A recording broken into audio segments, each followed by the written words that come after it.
What is up? So, today we're gonna make a different kind of meal. Today we're gonna make a whole goddamn chicken. Now, to make my roasted chicken, I actually have to do very, very little work.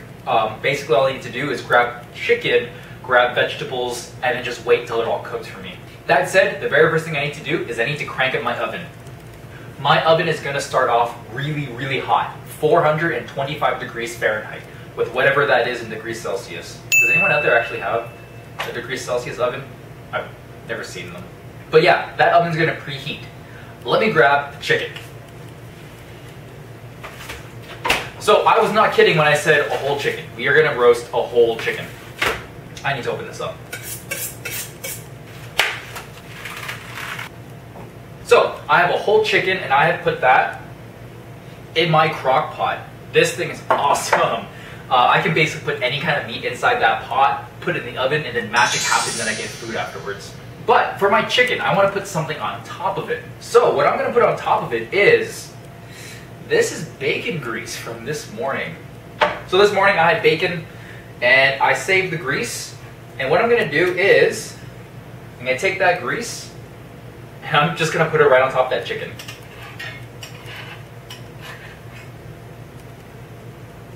How many of our recipes start with bacon? It's the best.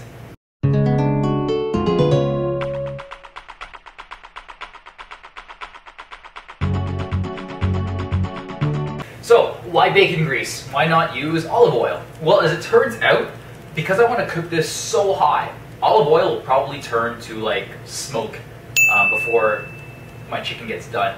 Burnt oil is not very good tasting oil, and it just so happens that animal fat has a really high smoke point, which means it turns to smoke and disintegrates at a much higher level, much higher temperature than other oils. So bacon grease is actually really nice.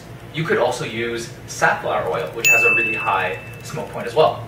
Don't use butter. Butter has a really, really slow smoke point, and coconut oil also has a really, really low smoke point. But I'm not a big fan of coconuts with my chicken, so that's not really a big of an issue. Next, I need to season this. So I'm copping out. I'm actually using pre-mixed poultry seasoning. Poultry seasoning is usually salt, black pepper, rosemary, and mustard? Yeah, sage and nutmeg, not mustard. Those all sound delicious. You can't really go wrong.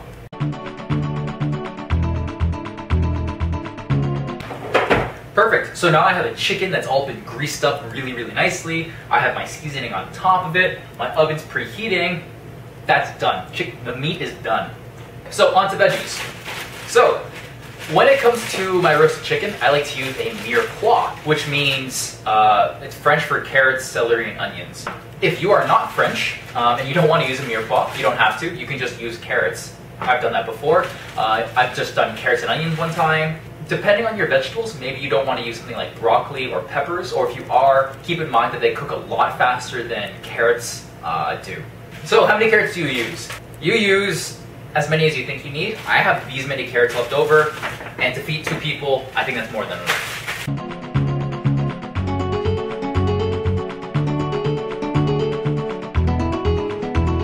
So I have all my carrots peeled, they're topped and ended. So I just need to cut them up into roughly the same size chunks. Be careful with this, because if you have... Gross. If you have chunks that are different sizes, they're going to cook at different times, which means you might get some that are undercooked, some that are overcooked. You want to try really hard to make them about the same size. So if you take a look, these are pretty much the same size. And what I'm going to do is, after I chop them up, I'm going to throw them in a bowl. More on that later.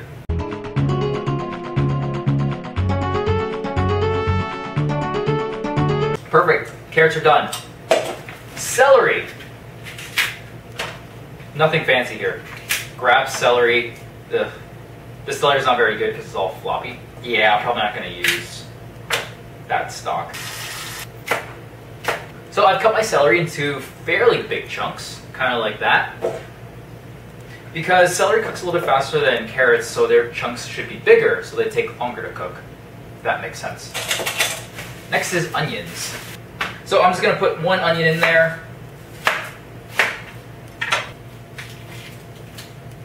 surprisingly enough, I'm not going to cut this onion up into really big chunks, even though that would make sense. Just from pure experience, I like them to be really thinly sliced, because for the amount of time they're going to be in the oven, I want them to really caramelize. So I'm going to go really thin with this one. That's why it's really important to have a really sharp knife, so that you don't, so you don't have to use a lot of pressure, so it doesn't like slip out of your hand and get you in the chest. I don't know. Perfect. That goes into my bowl. Last thing, garlic. I truly believe that every meal ever made by man gets better with garlic. Truly believe that. This includes baked goods.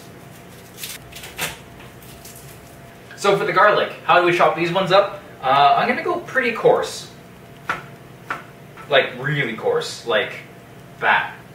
The reason is because, unlike me, Mrs. Caveman does not like giant chunks of garlic to eat. Some people don't like to eat like diced up garlic. They like to kind of pick it out of their food. So I'm purposely cutting them so they're huge chunks that are easy to pick out of my food, so they can be given to me to eat. I'm okay with that. So I finished cutting up my vegetables. My oven is actually preheated. So this guy right here, nothing special.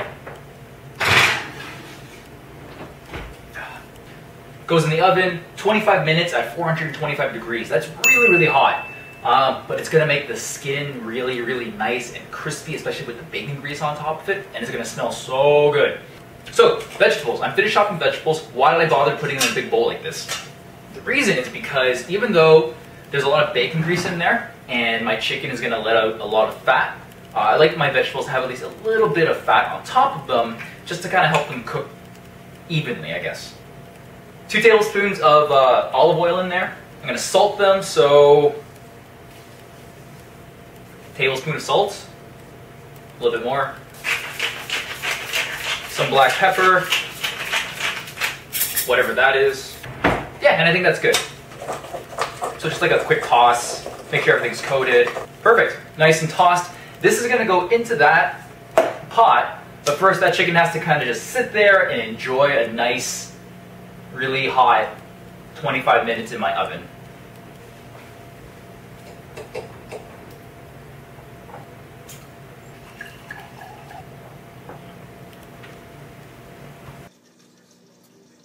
Okay, so the oven has gone for 25 minutes. What I'm going to do, I'm going to drop the temperature. So I've dropped it to 375. I'm going to let that go for 15 minutes.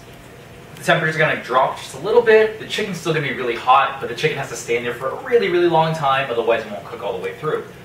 At the end of 15 minutes, we'll dump the vegetables back into it. The lower temperature means the olive oil that I put all over my veggies isn't going to just burn and make everything taste like garbage. Then that whole thing will go for like another 45 minutes. And that's it. Really, it's really easy to make roasted chicken. Okay, so the chicken is finished. I'm gonna grab it out of the oven, which means I need gloves because it is really hot. I'm gonna take this, and I'm gonna work kind of fast, so. All right, so veggies are in there. That's gonna sit, gotta set my timer. That's a full 45 minutes. That's a long time. But that's what it's going to take for the veggies to kind of get soft and roasted. It's what it's going to take for the rest of the chicken to cook all the way through. And if you're keeping score, that's about an hour and a half in total. I'm not going to touch that oven. I'm going to let it go. When it's done, you'll see what it looks like.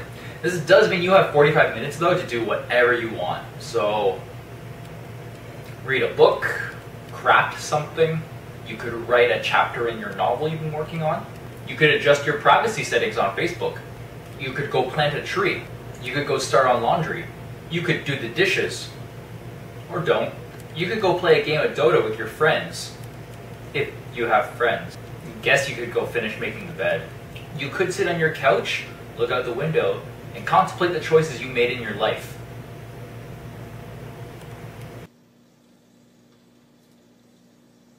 So my timer is beep, so it means I have to check to see if the vegetables are cooked all the way through. So you grab a fork.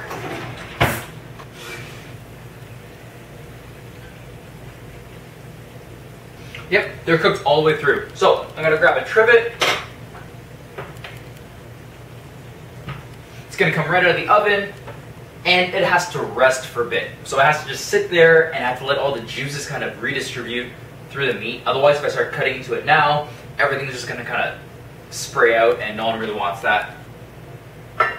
So really loosely, lid goes on top. That's going to sit for 20 minutes. I know it seems like a really long time, but that's been sitting in the oven for an hour and a half at a really hot temperature. It's not going to get cold or anything like that.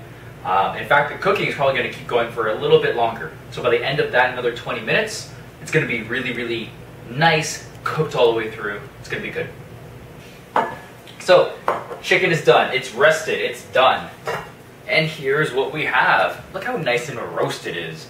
So lastly, I just need to carve this up. So, I'm going to grab some plates. I'm going to grab my knife and some tongs. And I like to carve up a little bit of dark meat. I'm going to grab a spoon, and I'm going to serve up